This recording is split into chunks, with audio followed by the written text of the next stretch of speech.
a friendly little bugger.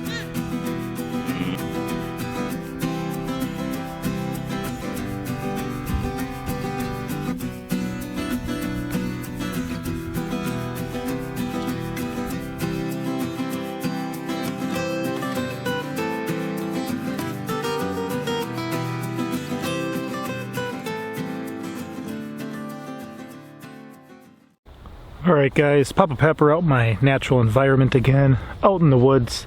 But recently, as I do my exploring and enjoy life and check things out, started coming across some of these. And I have no idea at first what they were. They look like a big garlic or something when I picked them. If you look, it almost looks like leeks. I thought, well, these are very peculiar. When you break them off, they smell kind of like onion. And I'm like, what in the world? Because out here in these woods, you can see there's clusters of them all over the place. Over there, here's a bunch by my feet, more there, just all through here. I thought, what in the world? So I was trying to do some research, and in doing some research, I came across, oh yeah, like this is interesting too, because all this is lemon balm. Break that up, smell it. That's all 100% lemon balm. So there's lots of that out here, kind of naturalized out in the woods. Lots of this stuff out here. I thought, this is so interesting. See if I can actually get the whole bulb out or not. Maybe. I think so. So when you pick them, they do too. They look kind of like a leek. And I was doing some research, trying to figure out what exactly these were, and came across a couple things from Haphazard Homestead, who I mentioned in my last video. So what I'm guessing is that these might be something called elephant garlic. Based on the videos I saw from Haphazard Homestead. I know Haphazard Homestead used to live not too far, from us actually, back in the day. And I thought, maybe this is elephant garlic. And what happens is when they're really close together, they don't have room to form a full bulb, but you can use all of this type of stuff. I'll link some videos from them on using them. But to me, the more time I spend out in the woods, the more I just notice and find all these crazy things, the more it's just free food and useful stuff all around us that a lot of people, even in this area, just overlook and don't really ever check out, don't really see, don't really find. So I'm probably going to relocate a couple of these lemon balms to our property and then kind of do some more research on what these guys are. But what do you think? Look at that bulb. Look at this.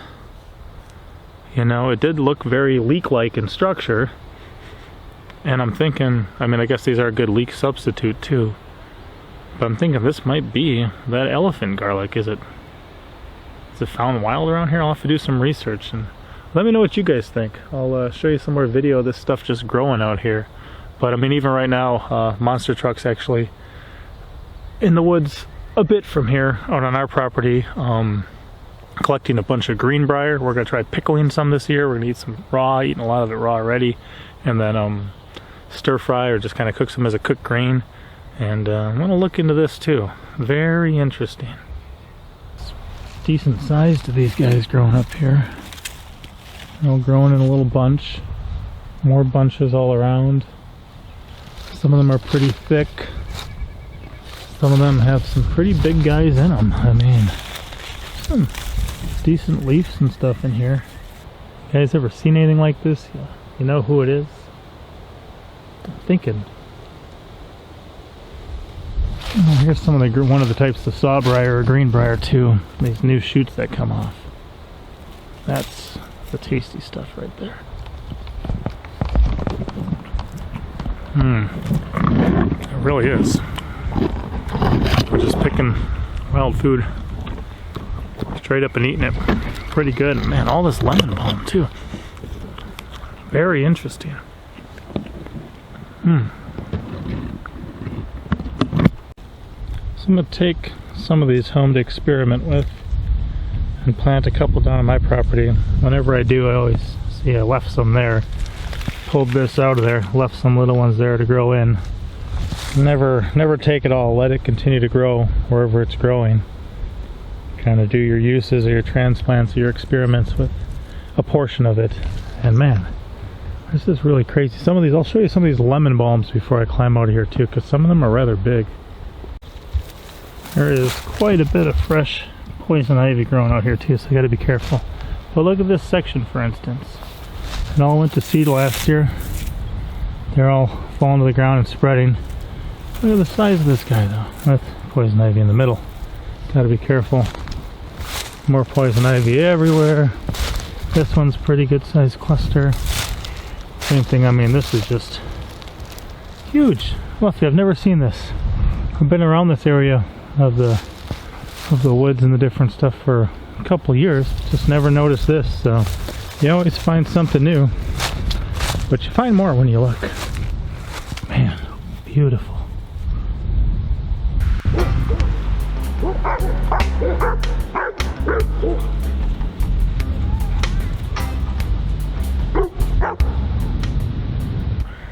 So this is an area that's in the drive-through to my garden and back, where I'm going to grow a couple fruit trees, but at the bottom level I'm going to have some lower shrubs and then also a ground cover.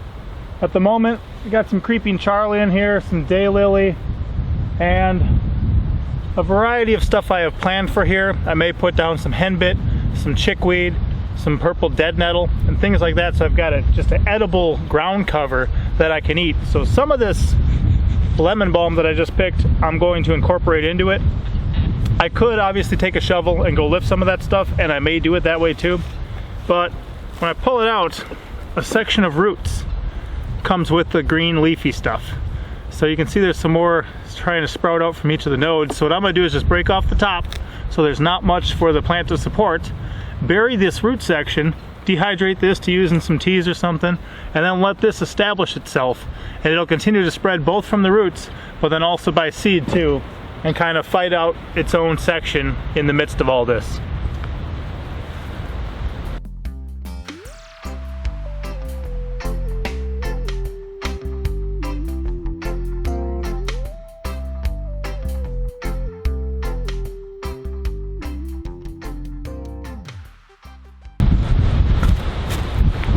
So in each of those sections I did plant a couple of the little stems with the root systems. That way if they all don't take, you know, if I lose two and I still have one that establishes itself, it'll work.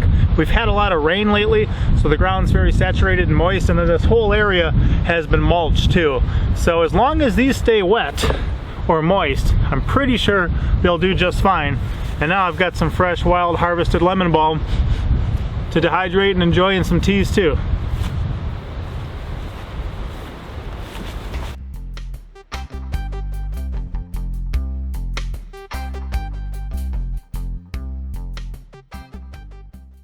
So I brought a number of these back to the place to transplant here. You can see they got some pretty good roots on them. They were packed in there pretty tight. So one thing I want to do is make sure to separate them all and give them room for growth. If these are elephant garlic, one thing I learned from Haphazard Homestead's videos is if they all grow together, they won't really form the nice big cloves. But if you separate them, then they'll have room to grow. One thing too is always look at the root base of anything you transplant. There's a lot of things that can get woven in there that are a different type of plant, that can be invasive, that can be unfortunate, that you may not want on your land. This too, I mean, it's got some fat bulb stuff, but it just kind of sloughs off. I'm not sure what'll actually happen in there. So I'm here by one of my pear trees at the moment, and some people will plant garlic in their orchards in an attempt to keep moles and other burrowing rodents away. So I'm just going to take some of the mulch I got around here, space these out, put them in, and they need somewhere to grow anyway.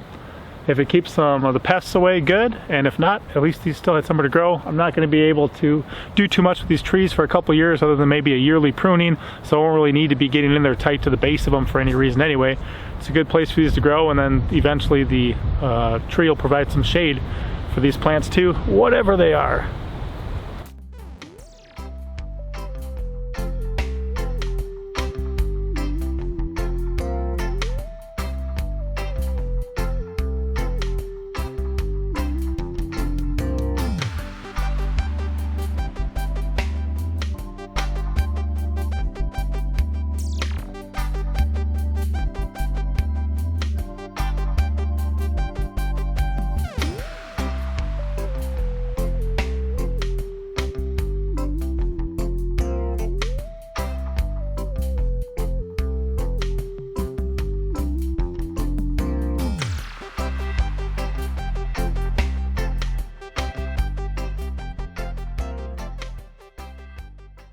So I planted some up here too at the garden, just because the stuff by the fruit tree was planted pretty much on top of the surface level of the actual ground under the mulch. This here is actually a raised bed. It's just got deep mulch around it, so it looks about the same level. So it's a much richer and nutrient-rich growing medium. It'll give me an opportunity to try some over here, try some over there, see what works better, and see what these things turn into. What do you got there, son? Greenbrier. Greenbrier, let me see. Oh, look at how much cake. The whole bag is just full of Greenbrier.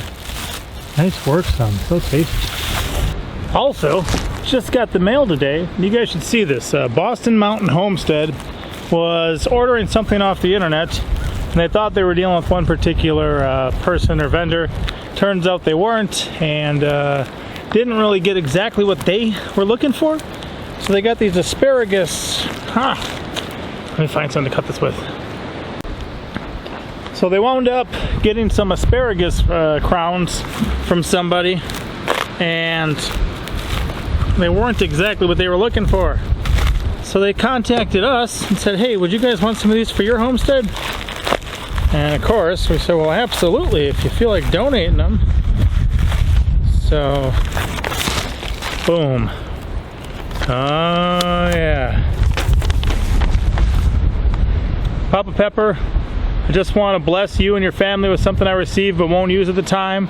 The asparagus roots were ordered from Amazon. The company I would recommend ordering from and have in the past is JW Farms. I thought I was ordering from them again, and it wasn't. I found out these were coming from China, and I was disappointed they were not from the company I thought I was ordering from. I requested a refund and received it. These came a few days later. Enjoy. Love your channel. Wow, guys. Thanks so much. So, I don't know if we've ever grown any Chinese asparagus, but, oh yeah. Oh yeah, we got a whole, wow, a whole pile of crowns here, guys. Not sure what the quantity says.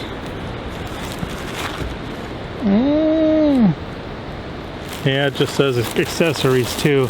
Wow, we will get these in. These are, I'm guessing there's about 20 of them here. But they look pretty good. They're coming up. If you guys saw in my hops video, some of our asparagus are popping through. So, wow, we'll have to find a good, happy place for these guys. All right, Boston Mountain Homestead, thank you so much. We will definitely use these, eat these, enjoy these, and what a blessing. Should be decades to come that they're still providing for our family. Thank you so much.